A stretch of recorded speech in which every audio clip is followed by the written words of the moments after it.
ध्वनि प्रदूषण यानी शोर प्रदूषण एक बढ़ती समस्या है। यह समस्या हमारे जीवन के हर पहलू को प्रभावित करती है, चाहे वह शारीरिक हो या मानसिक। यह हमारे आसपास है, लेकिन हम इसे अक्सर नजरअंदाज कर देते हैं। हम इसे सामान्य मान लेते हैं, लेकिन यह सामान्य नहीं है। यह हवा में अनचाहे या ऊंचे शोर को कहते हैं। यह शोर हमारे दैनिक जीवन में कई तरह से घुसपैठ करता है। यह शोर हमारे कानों को नुकसान पहुंचा सकता है और हमारे स्वास्थ्य पर बुरा असर डाल सकता है। यह हमारे मानसिक स्वास्थ्य को भी प्रभावित कर सकता है। यह प्रदूषण हमें कई तरह से प्रभावित करता है। यह हमारे दिल की धड़कन को बढ़ा सकता है और रक्तचाप को भी प्रभावित कर सकता है। यह हमारे सुनने की क्षमता को कम कर सकता है। विशेष रूप से बुजुर्गों और बच्चों पर इसका बुरा असर पड़ता है।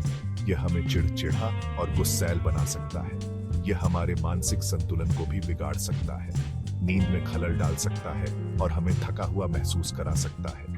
यह हमारी उत्पादकता को भी कम कर सकता है। यह समस्या दिन ब दिन बढ़ती जा रही है। शहरीकरण और औद्योगिकीकरण के कारण यह समस्या और भी गंभीर हो गई है। इसका मुख्य कारण है शहरों का बढ़ता शोर। शहरी क्षेत्रों में ध्वनि प्रदूषण का स्तर बहुत अधिक है। गाड़ियों की आवाज, निर्माण कार्य, लाउडस्पीकर, ये सब ध्वनि प्रदूषण को बढ़ावा देते हैं। यह शोर हमारे जीवन की गुणवत्ता को कम कर देता है। हमें इस समस्या को गंभीरता से लेना होगा। हमें इसके समाधान के लिए कदम उठाने होंगे।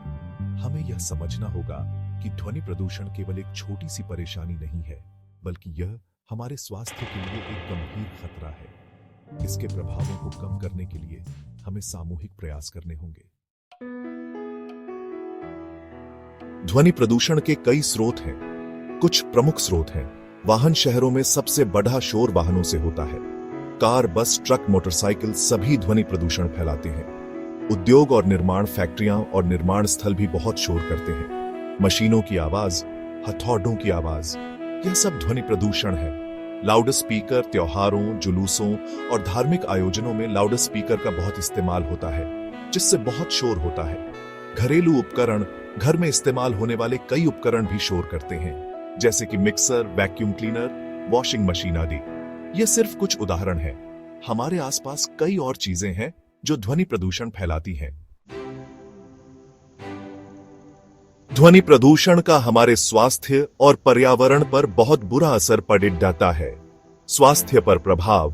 ध्वनि प्रदूषण के कारण कई स्वास्थ्य समस्याएं उत्पन्न होती हैं। सुनने की क्षमता में कमी। लगातार तेज आवाज सुनने से कानों के पर्दे को नुकसान पहुंचता है और सुनने की क्षमता कम हो जाती है।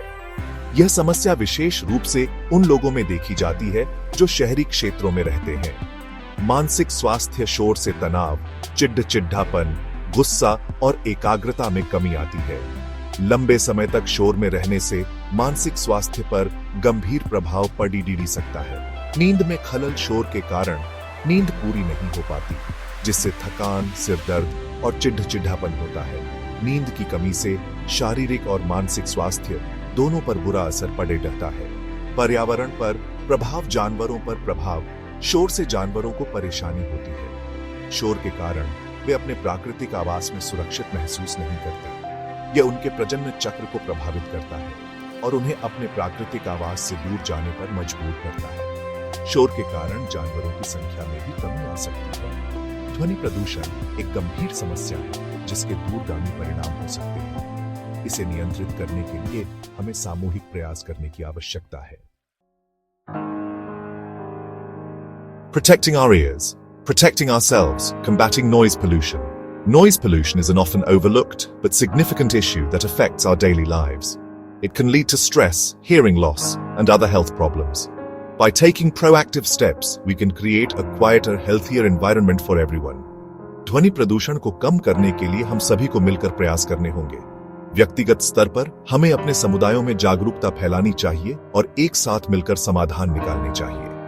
हॉर्न का कम से कम उपयोग। वाहन चलाते समय अनावश्यक रूप से हॉर्न न बजाएं। यह न केवल ध्वनि प्रदूषण को कम करता है, बल्कि सड़क पर शांति बनाए रखने में भी मदद करता है। लाउडस्पीकर के उपयोग को सीमित करें। त्योहारों और अन्य आयोजनों में लाउडस्पीकर के उपयोग को कम करें। इससे न केवल ध्वनि प्रदूषण कम होगा, बल्कि लोगों को एक दूसरे से बातचीत करने का मौका भी मिलेगा। घर में शोर कम करें। घर में टीवी, म्यूजिक सिस्टम आदि का वॉल्यूम कम रखें। यह न केवल आपके कानों की सुरक्षा करता है, बल्कि एक शांत और सुकून भरा माहौल भी बनाता है। कानों की सुरक्षा शोर वाले वातावरण में काम करते समय ईयर प्लग या ईयरमफ का इस्तेमाल करें। यह आपके सुनने की क्षमता को बनाए रखने में मदद करता है। सरकारी स्तर पर शोर नियंत्रण कानूनों को सख्ती से लागू करना। सरकार को ध्वनि प्रदूषण को नियंत्रित करने के लिए सख्त कानून बनाने और उन्हें लागू करने की जरूरत है। यह सुनिश्चित करेगा कि सभी नागरिक एक शांत और स्वस्थ वातावरण में रह सके। हरियाली को बढ़ावा देना। पेड़ पौधे ध्वनि प्रदूषण को कम करने में मदद करते हैं। अधिक से अधिक पेड़ लगाकर और हरियाली को बढ़ावा देकर हम अपने शहरों और कस्बों को शांत और सुंदर बना सकते हैं। Silence is golden individual responsibility and action. ध्वनि प्रदूषण को कम करने में हमारी व्यक्तिगत जिम्मेदारी बहुत महत्वपूर्ण है। हमें यह समझना होगा कि शांत वातावरण हमारा अधिकार है और इसे बनाए रखना हमारी जिम्मेदारी है। हम अपने दैनिक जीवन में छोटे छोटे बदलाव लाकर ध्वनि प्रदूषण को कम कर सकते हैं। हमें अपने आसपास के लोगों को भी इसके प्रति जागरूक करना चाहिए। याद रखें, बोलना ही है का मतलब यह नहीं है कि हम हर समय शोर करते रहे। हमें चुप रहना भी है, सीखना होगा। A call for collective action, government regulations and community initiatives. ध्वनि प्रदूषण को कम करने के लिए सिर्फ व्यक्तिगत प्रयास ही काफी नहीं है। इसके लिए सामूहिक प्रयासों की भी जरूरत है।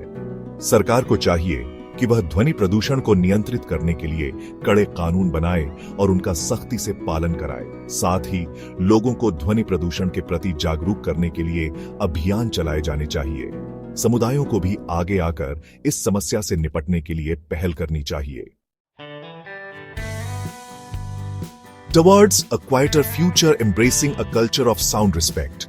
हमें एक ऐसे भविष्य का निर्माण करना होगा जहां शोर प्रदूषण एक गंभीर समस्या न हो। इसके लिए हमें ध्वनि के प्रति सम्मान की संस्कृति को अपनाना होगा। हमें अपने बच्चों को बचपन से ही शांत रहने और दूसरों के लिए शांतिपूर्ण वातावरण बनाने के लिए प्रेरित करना चाहिए।